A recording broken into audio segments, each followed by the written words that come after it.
नमस्कार साथियों, स्वागत है आपका मेरे YouTube चैनल नर्सिंग स्कूल में। तो दोस्तों, आशा करती हूँ और उम्मीद करती हूँ कि आप सभी लोग अच्छे ही होंगे।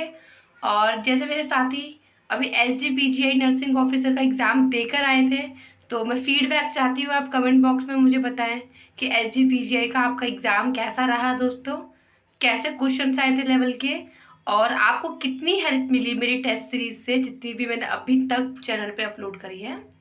एंड आज की क्लास के बारे में बता देती हूँ। आज की क्लास बहुत इंपॉर्टेंट है दोस्तों, क्योंकि SGPGI नॉर्सेट 2023 UP UMS Saifai Etawah ESIC NHM और PGI चंडीगढ़, इन सभी एग्जाम्स के लिए बहुत इंपॉर्टेंट क्वेश्चन है। पॉइंट वाइज आपको एक्सप्लेन किया जाएगा, हर एक पॉइंट को एक्सप्लेन किया जाएगा, रैशनल भी दिया जाएगा। तो वीडियो को एंड तक देखना, काफ़ी इंपॉर्टेंट रहने वाली है। और चैनल को सब्सक्राइब प्लीज़ ज़रूर कर लेना अगर आप चैनल पर नए हैं दोस्तों, क्योंकि मैं कभी बोलती नहीं हूँ, इतना रेयरली बोलती हूँ आपको। सो रिक्वेस्ट है, चैनल को सब्सक्राइब ज़रूर कर देना अगर आप चैनल पर नए हैं। बेल आइकन भी प्रेस करना ताकि सारे नोटिफिकेशन आपको मेरी वीडियो अपलोड करते के साथ ही मिल जाए दोस्तों, और कोई आप नोटिफिकेशन मिस ना कर सकें। स्टार्ट कर लेते हैं हम। क्वेश्चन नंबर फर्स्ट में जैसा बोला गया है, क्वेश्चन नंबर फर्स्ट में बोला गया है, examination of external ear and tympanic membrane is done with the help of, यानी कि अगर पेशेंट का एक्सटर्नल ईयर और टिम्पैनिक मेम्ब्रेन को हमें एग्जामिनेशन करना है तो कौन से इंस्ट्रूमेंट्स की हेल्प से हम इसे एग्जामिनेशन कर सकते हैं। तो ऑप्शन की तरफ देखते हैं। पहला है आपका ओटोस्कोप, दूसरा है ऑफ्थेल्मोस्कोप, एंड तीसरा है प्रोक्टोस्कोप, एंड चौथा है आपका ट्यूरिंग फॉर्क। सो दोस्तों, आपका जो राइट आंसर है ऑप्शन नंबर ए है ओटोस्कोप। ओटो अगर आप डिवाइड करेंगे तो ओटो मीन्स ईयर, स्कोप यानी कि instruments to visualise the oto यानी कि ईयर। तो ईयर को विजुअलाइज करने के लिए जो इंस्ट्रूमेंट यूज किया जाता है उसे बोलते हैं ओटोस्कोप। ओके, सो नीचे एक्सप्लेनेशन में थोड़ा देख लेते हैं हम।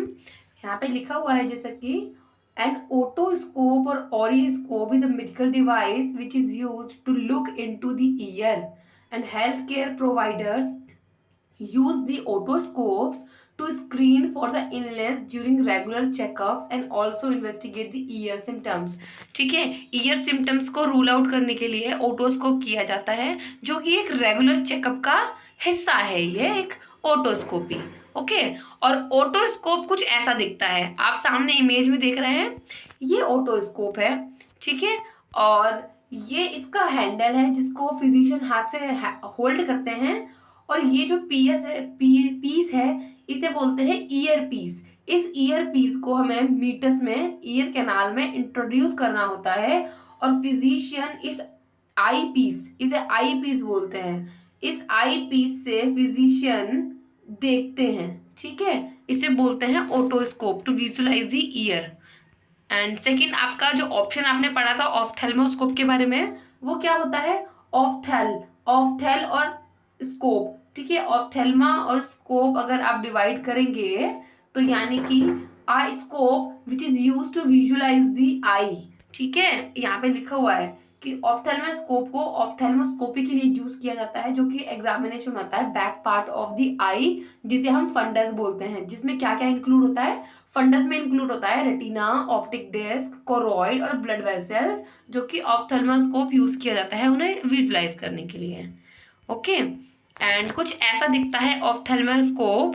ओके, एंड ये मैं आपको दिखाऊं, ये है होल्डर जिसको होल्ड करते हैं। इसके दो साइड्स होते हैं, ये प्रैक्टिशनर का साइड है, इस साइड से डॉक्टर अपनी, इस साइड को डॉक्टर अपनी आंखों पे लगाते हैं, और ये वाला साइड पेशेंट के साइड पे लगता है, जो कि पेशेंट की आंखों पे लगता है, जिससे कि पेशेंट का फंडस चेक कर सकते हैं। ठीक है, एंड नेक्स्ट इज आपको दिखा दूं प्रोक्टोस्कोप। आपने ऑप्शन नंबर सी में पढ़ा था, तो प्रोक्टोस्कोपी जो है एक कॉमन मेडिकल प्रोसीजर है in which the instrument called proctoscope, जिसमें प्रोक्टोस्कोप यूज करते हैं। ठीक है, to examine the anal cavity, rectum and sigmoid colon. Proctoscope use करते हैं, ठीक है, एनल कैविटी, रेक्टम को विजुलाइज करने के लिए। और प्रोक्टोस्कोप कुछ ऐसा दिखता है सामने इमेज में, इसे बोलते हैं ऑब्चुरेटर, और इसे बोलते हैं प्रोक्टोस्कोप, प्रोक्टोस्कोप विद ऑब्चुरेटर, ठीक है। And the next is tuning fork, जो आपने ऑप्शन नंबर डी में पढ़ा था।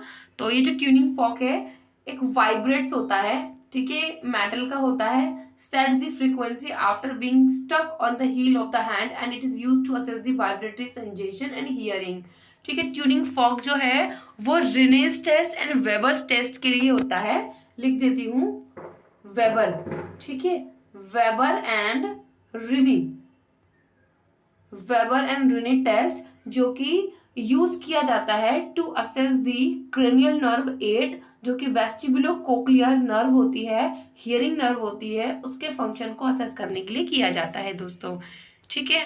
और ट्यूनिंग फॉर्क कुछ इस तरीके का दिखाई देता है, ये आप सामने देख रहे होंगे, ये दोनों इसके प्रॉन्ग्स हैं, ये इसका स्टेम है और ये इसका फुट पीस है, ठीक है। तो सामने आपके ये ट्यूनिंग फॉर्क है इमेज। एंड इसी के साथ उम्मीद है मुझे आपको क्वेश्चन नंबर 1 जो है समझ आया होगा। चैनल को सब्सक्राइब जरूर कर देना दोस्तों, ताकि मुझे पता चले कि आप सब कितना प्यार करते हैं मेरे से और मेरे चैनल से, और आप कितना सपोर्ट करते हैं वीडियोस को। थैंक यू सो मच दोस्तों वीडियो को ऐसे देखने के लिए, तो एंड तक ज़रूर देखना। तो सेकंड क्वेश्चन है, best method of choice to remove the ear wax. Ear wax को रिमूव करने के लिए बेस्ट मेथड चॉइस करना है आपको 4 ऑप्शन में से, ठीक है। पहला दिया है मिनरल ऑयल। अगर मिनरल ऑयल जैसे कि आपके मस्टर्ड ऑयल हो गए, ऑलिव ऑयल हो गए, उन सबको अभी कॉन्ट्रा इंडिकेटेड बोला जाता है, क्योंकि पहले के समय में ये मिनरल ऑयल्स यूज किए जाते थे, बट देखा जाता है कि मिनरल ऑयल्स को यूज करने से क्या होता है कि जो धूल मिट्टी होती है ना, काफी ज्यादा जमती है ये, और कान में इन्फेक्शन के चांसेस बढ़ते हैं इससे। एंड कॉटन स्वैब एप्लीकेटर आप सभी जानते हैं, कॉटन स्वैब एप्लीकेटर ऐसा कुछ दिखता है, इसमें यहाँ पे कॉटन स्वैब होती है, ये एक स्टिक होती है और यहाँ पे दोनों साइड में कॉटन स्वैब्स होती हैं, इसे बोलते हैं कॉटन स्वैब एप्लीकेटर, जो कि ईयर वैक्स को रिमूव ज्यादातर लोग करते हैं, बट ये गलत होता है, क्योंकि इससे कुछ भी सेरोमिन जो वैक्स होता है वो नहीं बाहर आता है, इससे क्या होता है वो उल्टा और अंदर पुश हो जाता है, और उसकी वजह से टिम्पैनिक मेम्ब्रेन में रप्चर भी हो सकता है और कोई इंजरी भी हो सकती है, क्योंकि वो और आगे पुश हो जाता है इससे, ठीक है। एंड आपका जो है वार्म नॉर्मल सलाइन इरिगेशन, ये आपका करेक्ट आंसर है, क्योंकि वार्म नॉर्मल सलाइन इरिगेशन जो है ईएनटी एक्सपर्ट डॉक्टर्स जो है परफॉर्म करते हैं to remove the ear wax, this is the best method of choice. And बात रही ओटोस्कोप की, ओटोस्कोप कोई मेथड नहीं है, ये इंस्ट्रूमेंट है जो कि ईयर को विजुलाइज करने में हेल्प करता है, ठीक है सर, ठीक है दोस्तों। सो ऑप्शन नंबर सी आपका करेक्ट है, okay. And the next is question में देखते हैं, 50-year-old man present with sudden onset of dyspnoea, breathlessness, chest pain, ठीक है। ये 3 सिम्टम है, dyspnoea, breathlessness and chest pain, सीने में दर्द हो रहा है, सांस फूल रही है और सांस लेने में दिक्कत भी हो रही है, ठीक है। ऑन एग्जामिनेशन क्या हुआ, जब एग्जामिन किया तो पेशेंट को टैकीपिया है, रेस्पिरेटरी रेट 24 पर मिनट से इंक्रीज हो रहा है, पेशेंट को हाइपरटेंशन है, 90/60 से नीचे जा रहा है बीपी, साइनोसिस है, जुगुलर वेन डिस्टेंशन भी है, और साथ ही साथ पेशेंट को टैकीकार्डिया है, हार्ट रेट जो है, पल्स कितना जा रहा है पेशेंट का 100 more than 100 beats per minute, low grade fever है मोर देन 99.5 डिग्री फ़ारेनहाइट। तो मोस्ट लाइकली डायग्नोसिस आपको बता रहे हैं सिम्टम देख के।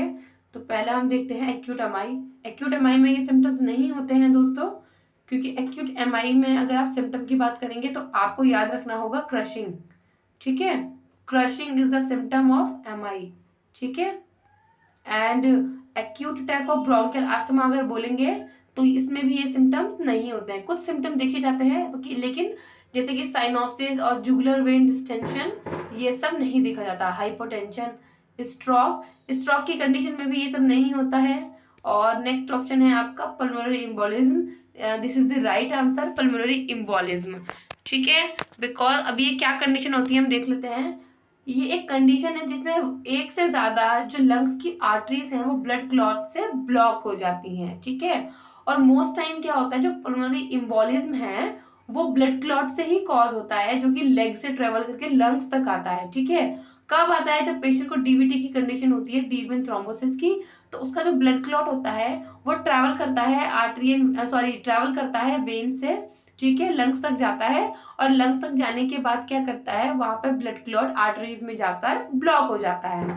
ठीक है, आर्टरीज में जाके जब ये ब्लॉक होता है तो उसके बाद पेशेंट को वहां पे ब्लॉकेज क्रिएट होती है, जिसकी वजह से पल्मोनरी एम्बोलिज्म के सिम्टम्स क्रिएट होते हैं। और कुछ सिम्टम मैंने आपको यहाँ पे शो कर रखे हैं, जैसे कि पहला क्लिनिकल मैनिफेस्टेशन चेस्ट पेन है, और आपने क्वेश्चन में भी पढ़ ही लिया होगा। चेस्ट पेन होता है पेशेंट को, शॉर्टनेस ऑफ ब्रीथ होती है, कफ प्रेजेंट होती है विद ब्लड, ठीक है, रैपिड इरेगुलर हार्ट रेट होता है, dizziness with light headedness and excessive sweating देखने को मिलेगी पेशेंट को काफी ज्यादा, एंड यहाँ पे फीवर भी होगा, लेग में पेन भी होगा, स्वेलिंग भी हो सकती है पेशेंट के, एंड जो स्किन है वो क्लैमी और डिस्कलर्ड होगी, जिसको साइनोसिस बोलते हैं हम, due to deficiency of oxygen level in blood. So अब नेक्स्ट आपका हम यहाँ पे ऑप्शन देख लेते हैं एक्यूट एमआई, जो आपका ऑप्शन नंबर ए था, उसके बारे में कुछ डिस्कस करते हैं। एक्यूट एमआई क्या होता है, blockage of blood flow to the heart muscles, जब हार्ट की मसल्स को, खुद हार्ट की मसल्स को ही जब ब्लड नहीं मिलता है किसी ऑब्स्ट्रक्शन या ब्लॉकेज की वजह से, तो उस कंडीशन में एक्यूट एमआई क्रिएट होता है। This is the heart attack. Heart attack is a medical emergency and heart attack usually occur when the blood clot block the blood flow, जब कोई ब्लड क्लॉट ब्लड फ्लो को block करता है heart तक पहुंचने में, तो विदाउट ब्लड क्या होता है, जो टिश्यूज हैं वो ऑक्सीजन लॉस करती हैं और डाई होने लग जाती है, जिसकी वजह से पेशेंट को हार्ट अटैक आता है। अब मैंने जैसे आपको पहले भी बताया था, फिर से बताती हूँ, क्लिनिकल मैनिफेस्टेशन जो होती है एक्यूट एमआई की, या हम मायोकार्डियल इन्फेक्शन की बात कर सकते हैं, जो आपको क्रशिंग याद रखना होगा, क्रशिंग याद रखना होगा एमआई से रिलेटेड, क्रशिंग ही फुल फॉर्म है क्लिनिकल मैनिफेस्टेशन की। तो C for chest pain, R for radiating, radiate करता है चेस्ट पेन, कहाँ पे रेडिएट करता है, लेफ्ट आर्म्स में, जॉ में और बैक में रेडिएट करता है। उसके बाद अगर कभी क्वेश्चन में आपके पास आता है to write the hallmark of MI, hallmark symptom of MI, तो आपका राइट आंसर रहने वाला है अनरिलीव्ड पेन बाय रेस्ट और नाइट्रोग्लिसरीन। ठीक है, सो आपका ये एक क्वेश्चन बन चुका है यहाँ पे। एस फॉर स्वेटिंग रहेगी आपकी, H for hard to breathe, suffocation feel होगी, हार्ड टू ब्रीथ होगा, शॉर्टनेस ऑफ ब्रीथ, एंड यहाँ पे आपकी जो हार्ट रेट और बीपी है वो इरेगुलर होगा और इंक्रीज हो जाएगा। टेकिकार्डिया और हाइपरटेंशन की कंडीशन देखी जा सकती है। पेशेंट को N for nausea vomiting and G for going to anxious हो जाएगा पेशेंट काफी ज्यादा। तो ये क्रशिंग जो है मेन साइन एंड सिम्टम्स है पेशेंट के, ठीक है, इन दी एमआई कंडीशन। अब कुछ कार्डिक एंजाइम्स के बारे में भी हम देख लेते हैं कि एमआई की कंडीशन में कौन से कार्डिक एंजाइम्स और बायोमार्कर्स को यूज करते हैं। क्वेश्चन में अगर आपके कभी आता है कि which is the best biomarker to find the MI, ठीक है, बेस्ट बायोमार्कर की बात हो रही है, अगर एग्जाम में क्वेश्चन में आता है best biomarkers to find the MI, तो आपको ट्रोपोनिन लगाना है। ट्रोपोनिन आई भी आ सकता है ऑप्शन में, ट्रोपोनिन टी भी आ सकता है, ठीक है, तो आपके पास कोई एक ही ऑप्शन आएगा इन दोनों में से, तो आपको ट्रोपोनिन ही लगाना है। ठीक है, एंड आपको मालूम होना चाहिए इसके बारे में कि ट्रोपोनिन जो है एक प्रोटीन होता है और साथ ही साथ एक कार्डियक मार्कर भी होता है विद हाईएस्ट सेंसिटिविटी। जब एमआई पेशेंट को क्रिएट होता है तो उसके बाद जो प्रोटीन है ट्रोपोनिन, ये मसल प्रोटीन होता है जो मसल्स के डैमेज होने पे ब्लड में लीक करता है, और ब्लड में जब लीक होता है तो 3 से 12 घंटे के अंदर में जो सीरम का लेवल है राइज होता है। ठीक है, और इसको डिटेक्ट कर सकते हैं। ठीक है, और ये बेस्ट बायोमार्कर होता है एमआई को डिटेक्ट करने के लिए। सेकंड देख लेते हैं सीकेएमबी, जिसको हम कार्डिक स्पेसिफिक क्रिएटिनिन काइनेज बोलते हैं। ये एक एंजाइम होता है जो हार्ट अटैक के 4 से 6 घंटे के बाद राइज होता है ब्लड में। ठीक है, एंड आपका मायोग्लोबिन है। कभी एग्जाम में आपके पास क्वेश्चन जरूर आएगा अर्ली मार्कर फॉर एमआई, अगर अर्ली मार्कर फॉर एमआई आपको शो होता है या early detection of MI by which biomarkers, तो आपको मायोग्लोबिन लिखना है। मायोग्लोबिन जो है अर्ली मार्कर है, एंड बेस्ट बायोमार्कर की बात करेंगे तो वो ट्रोपोनिन है। ठीक है, दोनों में डिफरेंस है, याद रखना आप, काफी इंपॉर्टेंट है। अब हम एमआई की ट्रीटमेंट की बात करते हैं, बहुत इंपॉर्टेंट टॉपिक है ये, मिस नहीं करना है बिल्कुल भी। तो मैनेजमेंट में आपको मोना याद रखना है। ठीक है, मोना याद रखना है, मोना को भूलना नहीं है बिल्कुल भी, एमआई से रिलेटेड है MONA. M for morphine, O for oxygen, N for nitroglycerin and A for aspirin. ठीक है दोस्तों, फिर से रिपीट करेंगे मोनाको, M for morphine, O for oxygen, N for nitroglycerin and A for aspirin. तो ये आपको क्लियर हो गया होगा मुझे उम्मीद है। नेक्स्ट है रीपरफ्यूजन। रीपरफ्यूजन का ट्रीटमेंट देंगे जैसे कि थ्रोम्बोलाइटिक मेडिकेशन, जैसे कि स्ट्रेप्टोकाइनेस आपने देखा होगा, सीसीयू में पेशेंट्स को मिलता है स्ट्रेप्टोकाइनेस, जो कि विद इन 12 आवर्स पेशेंट को एडमिनिस्टर करना होता है streptokinase, because after 12 hours blood clot के लिए जो स्ट्रेप्टोकाइनेस हम एडमिनिस्टर करते हैं वो इनइफेक्टिव रहेगा अपने फंक्शन में। ठीक है, तो विद इन 12 आवर्स देना होता है। एंड नेक्स्ट है आपका reduce the myocardial oxygen demand and increase the oxygen supply. तो मायोकार्डियल ऑक्सीजन डिमांड को रिड्यूस कैसे कर सकते हैं? पेशेंट को कंप्लीट बेड रेस्ट देकर। ठीक है, पेशेंट से कम बातें करनी है, उसको कोई भी एक्सर्शन नहीं करना है, गुस्सा नहीं दिलाना है, पेशेंट को कंप्लीट बेड रेस्ट पे रखना है। ठीक है, कोई स्टिमुलेशन ना हो पेशेंट को, जिससे कि पेशेंट का ऑक्सीजन डिमांड इंक्रीज हो। ठीक है, और ऑक्सीजन सप्लाई भी साथ में देनी है पेशेंट को। Okay, next is coronary artery bypass graft. आप सब जानते हैं CABG, ये प्रोसीजर भी चॉइस ऑफ ट्रीटमेंट है for MI। And other pharmacological therapies, कुछ मेडिकेशंस भी हैं जैसे कि एंटीकोगुलेंट चलेगी पेशेंट को, like heparin, warfarin and aspirin, antiplatelets. And यहाँ पे ACE इनहिबिटर्स भी हैं, एंजियोटेंसिन कन्वर्टिंग एंजाइम इनहिबिटर, जिसमें आपका आता है wait a second, enalapril. Enalapril, आपका जो एनालाप्रिल है ये ACE इनहिबिटर के अंडर में आता है, ये मेडिकेशन भी चलेगी पेशेंट को। ठीक है, सो आपका MI का कंप्लीट हो गया है। अब ऑप्शन नंबर C, स्ट्रोक के बारे में कुछ बताती हूँ। स्ट्रोक को हम सेरेब्रोवास्कुलर एक्सीडेंट के नाम से भी जानते हैं, जिसे CVA बोलते हैं। और ये कब होता है? जब सेरेब्रल के पास ब्लड का परफ्यूजन डिस्ट्रप्शन हो जाता है, बीच में ब्लॉक होता है, तो उसकी वजह से न्यूरोलॉजिकल डेफिशिएंसी होती है और पेशेंट को स्ट्रोक होता है। और 3 टाइप के स्ट्रोक होते हैं, आज हम पढ़ेंगे। 3 टाइप के स्ट्रोक होते हैं, उसमें पहला स्ट्रोक आपका होता है इस्चेमिक स्ट्रोक। इसमें क्या होता है? when the artery that supply the blood to the brain, वो आर्टरी जो ब्रेन को ब्लड सप्लाई करती है वो ब्लॉक हो जाती है। और कैसे होती है? ब्लड क्लॉट की वजह से ब्लॉकेज क्रिएट होती है, जिसको हम बोलते हैं इस्चेमिक स्ट्रोक। और वहीं हम बात करते हैं सेकंड की, जिसको बोलते हैं हेमरेजिक स्ट्रोक। कोई आर्टरी है जो ब्रेन को ब्लड सप्लाई करती है और वो रप्चर्ड हो गई है, ये लीक ब्लड लीक हो रहा है। ठीक है, कैसे? और ये जो रप्चर कब होती है? जब पेशेंट का BP हाई होता है या उस आर्टरी में एन्यूरिज्म की कंडीशन होती है। तो ये मोस्ट कॉमन कॉज होता है हेमरेजिक स्ट्रोक का दोस्तों। इसी के साथ आपका थर्ड नंबर का जो है स्ट्रोक टाइप है वो है ट्रांजिएंट इस्चेमिक अटैक, जिसे हम मिनी स्ट्रोक भी बोलते हैं। Blood flow to the brain is block. जो ब्लड फ्लो होता है ब्रेन के पास वो ब्लॉक हो जाता है शॉर्ट टाइम के लिए, but not more than 5 minutes. Okay, 5 minute से ज़्यादा नहीं होता है, लेकिन ब्लड फ्लो 5 मिनट से कम टाइम के लिए ब्लॉक होता है ब्रेन में ब्लड सप्लाई। इसकी वजह से पेशेंट को मिनी स्ट्रोक आता है, जो कि इसको फ्यूचर स्ट्रोक के बारे में वार्निंग साइन भी बोला जाता है। ठीक है, सो द नेक्स्ट क्वेश्चन है आपका bacterial growth and order of the skin. हमारी बॉडी में जो बैक्टीरियल ग्रोथ होती है और उसकी वजह से स्किन में जो ऑर्डर आती है, यानी कि बदबू जो आती है शरीर में, वो क्यों आती है? 4 ऑप्शन दिए गए हैं। पहले में बोला गया fatty acid, minerals and nitrogenous waste, जो कि आपका रॉन्ग है। तो आपका सेकंड है fatty acids, proteins and nitrogenous waste, ये आपका राइट आंसर है दोस्तों। ऑप्शन नंबर B आपका करेक्ट है।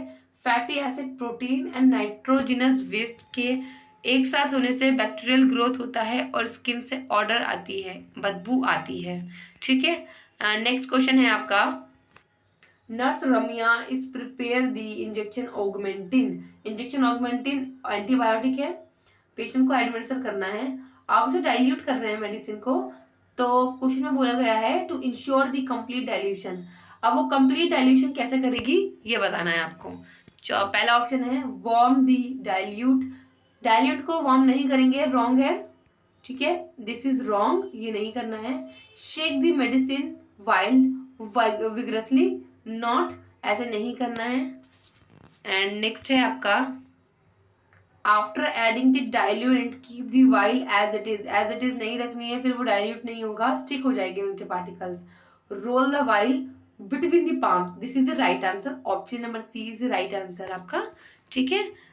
After reconstitute the powder form of medication with saline water, for reconstitution it should be rolled between the palms and it should not be shaken vigorously. You understand? You must understand. So the next question is, nurse is preparing injection insulin. अब nurse है injection insulin को prepare कर रही है. So which among the following statement is correct? अब एक nurse है जो इंजेक्शन इंसुलिन प्रिपेयर कर रही है, यानी कि लोड कर रही होगी, ठीक है। तो अब उसके बारे में 4 ऑप्शन दिए गए हैं, आपको बताना है कि कौन सा करेक्ट है, ठीक है।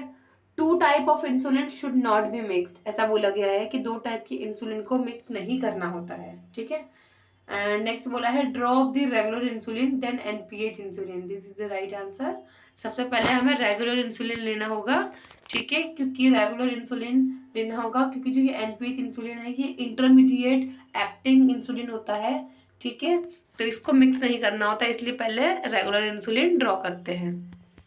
सो द नेक्स्ट आपका यहाँ पे थोड़ा नीचे देख लेते हैं। When you mix the regular insulin with another type of insulin, always, जब भी आपको रेगुलर इंसुलिन को दूसरे इंसुलिन के साथ लेना होता है तो हमेशा याद रखना सबसे पहले रेगुलर इंसुलिन को ड्रॉ करना सिरिंज में सबसे पहले फर्स्ट, उसके बाद आप एनपीएच को ड्रॉ करना, ठीक है। एनपीएच जो है एक इंटरमीडिएट एक्टिंग इंसुलिन होता है और जो रैपिड और शॉर्ट एक्टिंग इंसुलिन होते हैं वो फर्स्ट पहले लिए जाते हैं to prevent the intermediate acting insulin cloudiness, injection को क्लॉडिनेस से प्रिवेंट करने के लिए, ठीक है। And the next question is the nurse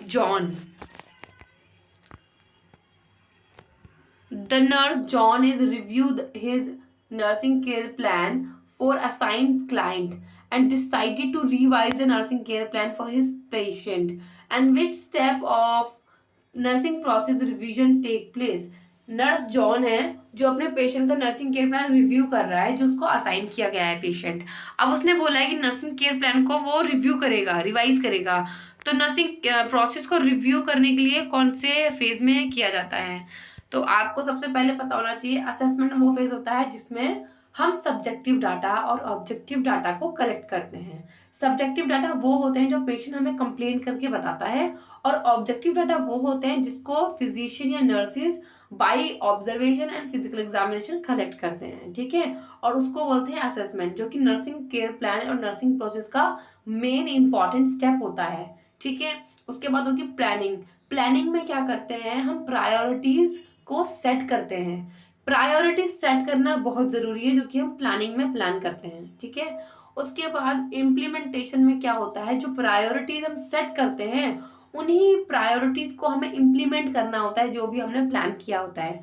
अब जब हमने इम्प्लीमेंट कर दिया है तो हमारे जो आउटकम्स हैं वो तो हमें लेने ही होंगे ना, कि हमारा जो इम्प्लीमेंटेशन था उसके आउटकम पॉजिटिव है नेगेटिव है, ठीक है। तो इवैल्यूएशन ऑप्शन नंबर डी आपका करेक्ट है, जिसमें हम रिवीजन करते हैं या रिवाइज करते हैं नर्सिंग केयर प्लान को।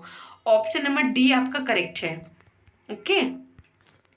So during the evaluation step of nursing process, the nurse determine whether the goals established have been achieved and evaluate the success of the plan. Plan के success को evaluate करना होता है कि जो establish किए गए गोल्स थे हमारे वो हमने अचीव किए हैं पेशेंट ने या नहीं किए हैं। And the assessment involve the data collection. Planning involve करती है सेटिंग प्रायोरिटीज। इम्प्लीमेंटेशन जो है एक एक्चुअल इंटरवेंशन होता है, ठीक है। सो the next question is confused client है। कंफ्यूज्ड क्लाइंट है, उसे अकेला छोड़ दिया बेड पे किसी विदाउट एनी सेफ्टी। सो क्या हुआ, वो पेशेंट फॉल हो गया और उसके हिप में फ्रैक्चर हो गया। तो इसे क्या बोलेंगे, बैटरी बोलेंगे। बैटरी, असॉल्ट, नेग्लिजेंस एंड टॉट। सो आपका जो राइट आंसर है वो है नेग्लिजेंस। नेग्लिजेंस यानी कि सही भाषा में बोली जाए तो लापरवाही। लापरवाही की वजह से ही ये हुआ है और उसको हम बोलते हैं नेग्लिजेंस, ठीक है, केयरलेसनेस, ओके। एंड बैटरी में क्या होता है, एक अनलॉफुल अटेम्प्ट होता है जो कि विदाउट कंसेंट पेशेंट को टचिंग होती है, ठीक है। विदाउट एनी कंसेंट पेशेंट को टच करना उसके कंसेंट के बिना, unlawful, this is called battery. और असॉल्ट का मतलब क्या होता है, पेशेंट को थ्रेट देना, ठीक है। सो डराना धमकाना, जैसे कि तुम्हें मैं ये इंजेक्शन दे दूंगी या तुम्हारे घर में से मैं किसी को मार दूंगी, इस तरीके की धमकी देना, थ्रेट देना, उसको बोलते हैं असॉल्ट, जो कि एक अनलॉफुल अटेम्प्ट है। ठीक है। नेग्लिजेंस मैंने आपको बता ही दिया, क्वेश्चन में लिखा हुआ है। Taught,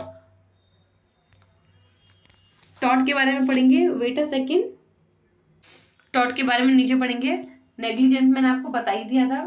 and battery, any unlawful और इंटेंशनल होता है ये, touching of person without consent that may और मे नॉट कॉज हार्म। जरूरी नहीं है कि बैटरी की कंडीशन में पेशेंट को हार्म या पर्सन को हार्म होगा, हार्म हो भी सकता है, हार्म नहीं भी हो सकता है। ठीक है। बट ये इंटेंशनल टचिंग होता है पर्सन को without any consent. Okay.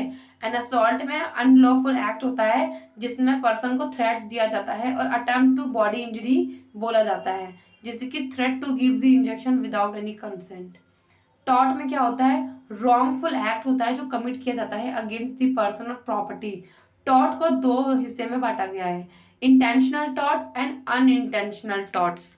Okay. And आपका नेक्स्ट क्वेश्चन है, first school of nursing was established by, यानी कि फर्स्ट स्कूल ऑफ नर्सिंग किसने एस्टैब्लिश किया था। सो पहला ऑप्शन है आपका Virginia Henderson, Theodore Fliedner, option number C Florence Nightingale, and option number D Isabel Hampton. So आपका जो राइट आंसर है ऑप्शन नंबर बी है, थियोडर फ्लेडनर। इन्होंने first school of nursing establish किया था। ठीक है। कहाँ किया था ये जान लेते हैं। 1836 में, 1836 में पास्टर थियोडर फ्लेडनर ने केस केसर्सवर्थ स्कूल फॉर नर्सिंग जो है पेरिस में, ठीक है, पेरिस के केसरवर्थ में, ठीक है, पेरिस, यहाँ पे पेरिस की बात नहीं हो रही है, पेरिस की बात हो रही है, उनके पेरिस में जो कि केसरवर्थ जर्मनी में लोकेटेड है, वहां पे उन्होंने ये स्कूल स्टार्ट किया था। And it was one of the first formal established school of nursing in the world. इस पूरे वर्ल्ड में पहला formal established school of nursing था ये। ठीक है। 1836 में। एंड जो फ्लोरेंस नाइटिंगेल थी, उन्होंने सेंट थॉमस हॉस्पिटल जो था, Nightingale training school of nurses in 1860 में, 1860 में स्टैब्लिश किया था फ्लोरेंस नाइटिंगेल ने। Okay. So the next is an example of objective data. Example of objective data पूछा गया है। सबसे पहले तो आपको मैं बताती हूँ ऑब्जेक्टिव डाटा होता क्या है। ऑब्जेक्टिव डाटा वो होता है जिसको physician by observation and physical examination में कलेक्ट करते हैं, जैसे कि पेशेंट के स्किन में डिस्कलरेशन होना, ठीक है, वो चीजें जो खुद फिजिशियन ऑब्जर्व करते हैं, ठीक है, तो उसे बोलते हैं ऑब्जेक्टिव डाटा। जैसे कि यहाँ पे हम देख लेते हैं feeling of worry. Feeling of worry physician नहीं बता सकता, ये पेशेंट बता सकता है, तो ये पेशेंट की कंप्लेंट्स हैं जो कि सब्जेक्टिव डाटा है, इसे बोलते हैं subjective data. Okay, subjective, this is subjective data. Okay. And next is discoloration of skin, जो कि ये है objective data, this is objective data.